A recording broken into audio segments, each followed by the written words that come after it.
علی بھائی، پہلا سوال ہے کہ ہمارے شہر پنڈی میں ایک بریلوی عالم کا موقف ہے کہ امام مہدی علیہ السلام کا مرتبہ خلفائے راشدین رضی اللہ عنہم سے زیادہ ہے، نعوذ باللہ، کیونکہ وہ خلیفۃ اللہ ہوں گے جبکہ خلفائے راشدین خلیفۃ الرسول تھے، تو اللہ کا خلیفہ نبی صلی اللہ علیہ وآلہ وسلم کے خلیفے سے افضل ہی بنتا ہے۔ ہاں جی، جب اس طرح کے آپ یعنی نیریٹو امت کو دیں گے تو آپ پھر دیکھ لیں امت کس طرف جائے گی۔ یعنی اس طریقے سے نٹی گٹیز کو دیکھ کے اور اجتہاد کے اوپر عقیدے کی بنیاد گھڑ لینا یہ بالکل غلط ہے۔ اس پہ میں الزامی جواب دیتا ہوں سب سے پہلے کہ حضرت آدم علیہ السلام کو فرشتوں نے سجدہ کیا، نبی علیہ السلام کو ہم سجدہ نہیں کر سکتے حالانکہ افضلیت ان کی ہے، تو اگر وہی بات مان لی جائے تو نبی علیہ السلام تو زیادہ سجدے کے حقدار ہیں۔ لیکن ابو داؤد ابن ماجہ میں حدیث ہے اگر میں سجدہ جائز سمجھتا تو بیویوں کو کہتا اپنے خاندوں کو کریں۔ ایک صحابی نے سجدہ کیا تھا نا، آپ نے فرمایا سر اٹھائیے کیا کر رہے ہیں۔ اس طرح انالوجیز عقیدہ دلیل سے ہوتا ہے۔ اسی طریقے سے درود شریف پڑھنا اللہ کی سنت ہے، نماز پڑھنا نبی علیہ السلام کی سنت ہے۔ اب کوئی کہے گا جی چونکہ اللہ کی سنت درود ہے لہذا درود نماز سے افضل ہوگا، نہیں، درود اگرچہ نماز کا حصہ ہے لیکن نماز سے افضل تو کوئی عبادت نہیں ہے۔ صحیح مسلم میں 246 نمبر حدیث ہے، بندے کے کفر اور اسلام کے درمیان فرق نماز ہے، درود شریف نہیں، فرق نماز ہے۔ اس طرح نہیں ہوتا، کسی چیز کی انٹینسٹی کو پروفٹ نے ڈیفائن کرنا ہوتا ہے۔ خلیفہ تو سارے ہیں، حضرت آدم علیہ السلام خلیفہ ہیں، ہم سارے انسان خلیفہ ہیں۔ سورہ نمل کی آیت نمبر 62 میں آیا نا، امن یجیب المضطر اذا دعاہ ویکشف السوء ویجعلکم خلفاء الارض، بھلا بتاؤ تو کون ہے وہ ہستی جو مصیبت اور پریشانی میں گھرے ہوئے شخص کی فریاد کو سنتا ہے اور اس سے وہ تکلیف کو دور کرتا ہے، ویجعلکم خلفاء الارض، اور تمہیں خلیفہ بناتا ہے زمین پر اگلوں کا۔ یعنی تمہارا دادا مرا تمہارا باپ خلیفہ، تمہارا باپ مرا تم خلیفہ، تم مرو گے تمہاری اولاد خلیفہ۔ خلیفہ تو سارے ہیں، ٹھیک ہے، خلیفہ یعنی نائب۔ تو یہ ان معنوں میں یہ کہنا کہ وہ اللہ کا لفظ بولا گیا ہے۔ اسی طریقے سے مجھے بتائیں مکہ کس کا شہر ہے؟ بیت اللہ ہے، اللہ کا شہر۔ مدینہ کو ہم کہتے ہیں مدینۃ الرسول صلی اللہ علیہ وآلہ وسلم، لیکن بخاری مسلم میں کم از کم 50 حدیثیں ہیں کہ مدینہ شریف مکے سے افضل ہے۔ آپ صلی اللہ علیہ وآلہ وسلم کی دعا ہے بخاری اور مسلم میں، اے اللہ مدینے کی محبت ہمارے دل میں مکے کی طرح کر بلکہ مکے سے بھی بڑھ کر رکھ۔ اے اللہ مدینے کے مد میں برکت عطا فرما، اس کے سا میں برکت عطا فرما۔ اے اللہ ابراہیم علیہ السلام نے مکے کو حرم بنایا تھا، میں مدینے کو حرم بناتا ہوں، ٹھیک ہے۔ پھر آپ صلی اللہ علیہ وسلم کی صحیح مسلم میں حدیث ہے کہ جو شخص مدینے میں مرے گا میں اس کی شفاعت کروں گا۔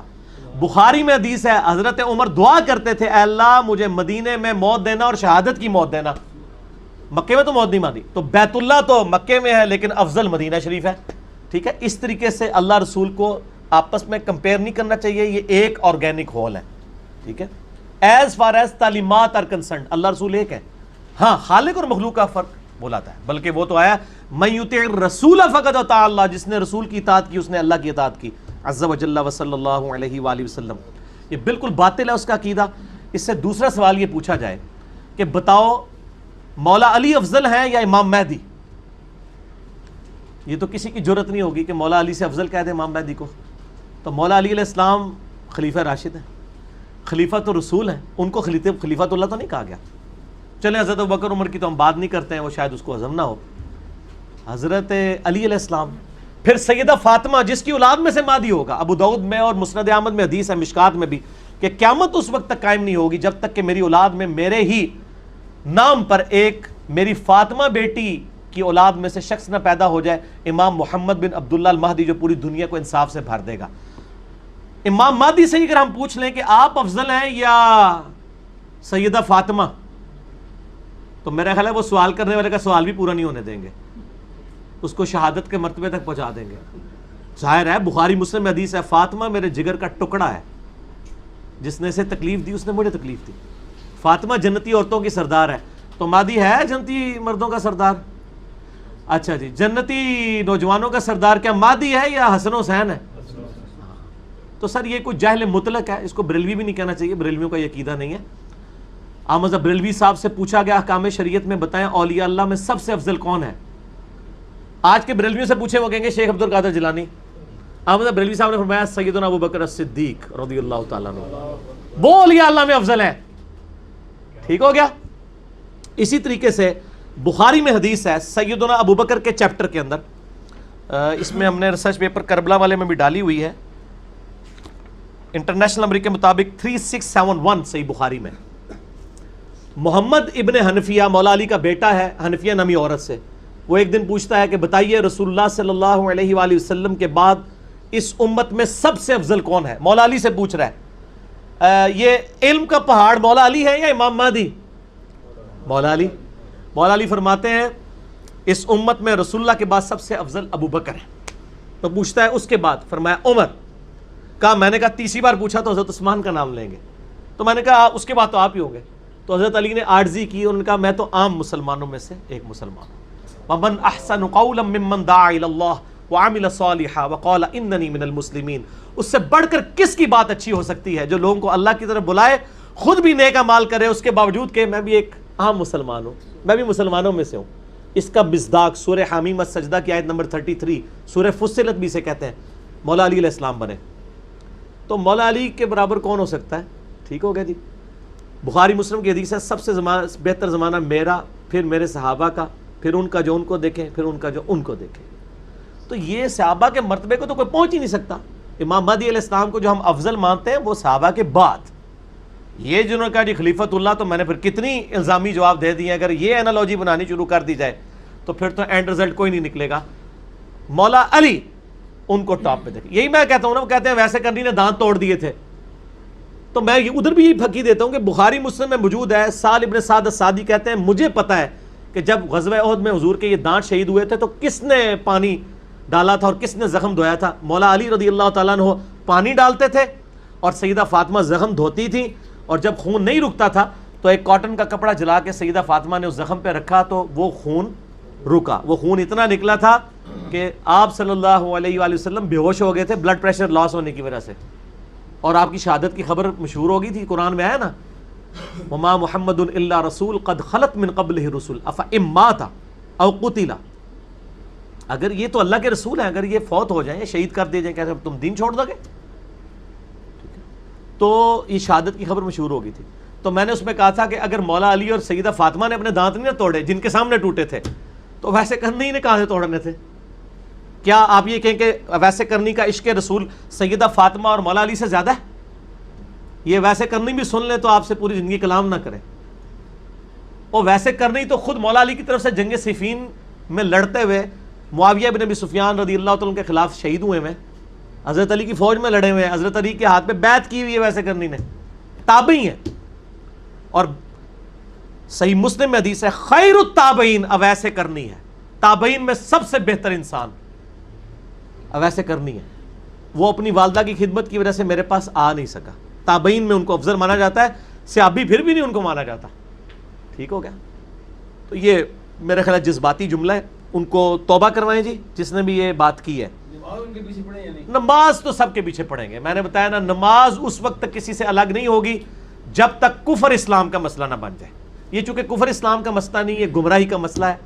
ہاں اگر یہ بکواس کرے کہ امام مہدی کا مرتبہ نبی علیہ السلام سے زیادہ ہے تو ظاہر ہے یہ تو پھر اسلام سے خارج ہو جائے گا، باقی چیزوں میں اس کو آپ گمراہی کے طور پہ مانیں۔ ٹھیک ہو گیا جی؟ ہاں جی اگلا سوال۔ اچھا علی بھائی، اس میں ضمن چھوٹا سا ایک سوال ہے۔ آپ نے ایک روایت پیش کیا، نبی علیہ السلام نے فرمایا کہ سب سے بہتر زمانہ میرا، پھر اس کے بعد، پھر اس کے بعد۔ اچھا اس میں اس امت کی فضیلت کے حوالے سے بھی ایک روایت آتی ہے، مشکات میں بھی ہے وہ، کہ وہ صحابہ کرام سے فرمایا کہ وہ مطلب یہ نہیں کہا کہ تم سے مرتبے میں زیادہ ہوں گے، ان کی تعریف اس حوالے سے کی ایک فیکٹر میں کہ وہ بغیر دیکھے ایمان لائیں گے، لیکن سر دوسرا فیکٹر ہے نا قربانیوں والا، صحابہ نے اپنی جانیں دی ہوئی ہیں نا۔ ٹھیک ہو گیا نا جی؟ اور پھر مجھے پھر مسلم کی حدیث یاد آ گئی، آپ نے وہ سننی تھی تو سن لیں، 6488 صحیح مسلم۔ خالد ابن ولید نے سعد ابن ابی وقاص کو گالیاں دی، لڑائی ہو گئی۔ ٹھیک ہو گیا جی؟ تو نبی صلی اللہ علیہ وآلہ وسلم کے پاس شکایت پہنچ گئی، دونوں صحابی ہیں۔ آپ نے حضرت خالد ابن ولید کو بلا کے ڈانٹا، فرمایا خالد تو میرے صحابہ کو گالی دیتا ہے، تو احد پہاڑ کے برابر بھی سونا خیرات کر دینا، میرے صحابی نے جو ایک مد آدھا کلو خیرات کیا نا اس کے آدھے کو بھی نہیں، ایک پاؤں کو بھی نہیں پہنچ سکتے۔ یعنی تم جو بعد میں صحابہ بنے ہو وہ پہلے والے صحابہ کے، تم ایک احد پہاڑ کو چھوٹا سا نہیں ہے، 4.5-5 میل پہ پھیلا ہوا ہے، اتنا سونا وہ تو کوئی لا ہی نہیں سکتا۔ تم وہ خیرات کرو، میرے صحابہ اتنی سی گندم خیرات کریں میرے وہ صحابہ جو پہلے سے ہیں، بعد والے صحابہ اس صحابی کو نہیں پہنچ سکتے. حالانکہ خالد بن ولید کو سیف اللہ کہا گیا ہے، کتنی ان کی قربانیاں ہیں، لیکن سعد کے برابر نہیں ہو سکتے. تو تسی مہدی نو لے کے بیٹھے ہو، ٹھیک ہو گیا. دیکھو نا، مہدی نے تو یرموک اور قاسیہ نہیں نہ لڑی ہوئی، ٹھیک، حالانکہ وہ بعد میں ہونی تھی، اس سے پہلے ان کو یہ مرتبہ مل چکا تھا. تو یہ میرا خیال ہے یہ علم دین کی کمی ہے، اور میں نے دیکھا ہے لوگوں کی جذباتی ڈاکٹرائن ہوتی ہے. ہمارے اہل سنت میں بریلوی، دیوبندی، اہل حدیث، کوئی حضرت بکر کے فضائل بیان کرنا شروع کرتا ہے نا، باقی سب کو زیرو کر دیتا ہے. کوئی حضرت علی کے شروع کرتا ہے، باقی سب کو زیرو کر دیتا ہے. سب کا اپنا اپنا مرتبہ ہے، ان کو دیں، ڈیو رسپیکٹ دیں. باقی یہ آپ بھول جائیں کہ آپ وسلم کی حدیث ہے، ابو داؤد، ترمذی، ابن ماجہ میں، علیکم بسنتی و سنت الخلفاء الراشدین المہدیین، تم پر میری سنت اور میرے خلفاء راشدین کی سنت لازم ہے. امام مہدی کا ذکر نہیں کیا. مہدی بھی آئیں گے، وہ بھی نبی علیہ السلام کی سنت کو لے کے چلیں گے. حضرت عیسیٰ علیہ السلام کے بارے میں صحیح مسلم میں آتا ہے کہ عیسیٰ ابن مریم تم میں اتریں گے اور تمہاری کیا شان ہوگی کہ عیسیٰ ابن مریم ہوں گے اور امام میرا ایک امتی ہوگا، اور وہ اللہ کی کتاب اور اس کے نبی کی سنت کے مطابق تمہیں چلائیں گے. اچھا، امام مہدی کے پیچھے صرف ایک نماز ہی حضرت عیسیٰ پڑھیں گے، باقی پھر حضرت عیسیٰ جب آئیں گے تو امام مہدی رسپیکٹ کے طور پہ انہیں لیڈرشپ حوالے کر دیں گے. پھر دجال کو بھی امام حضرت عیسیٰ علیہ السلام ہی قتل کریں گے.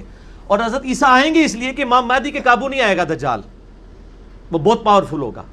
تو مہدی کے چونکہ قابو نہیں آئے گا تو حضرت عیسیٰ علیہ السلام کے ذریعے اللہ تعالیٰ مسلمانوں کی مدد کرے گا. حضرت عیسیٰ علیہ السلام کے سانس جہاں تک جائے گا نا تو وہ دجال پگھلے گا، پھر اسے مقام لد پہ وہ نیزہ مار کے قتل کریں گے. صحیح مسلم میں آتا ہے.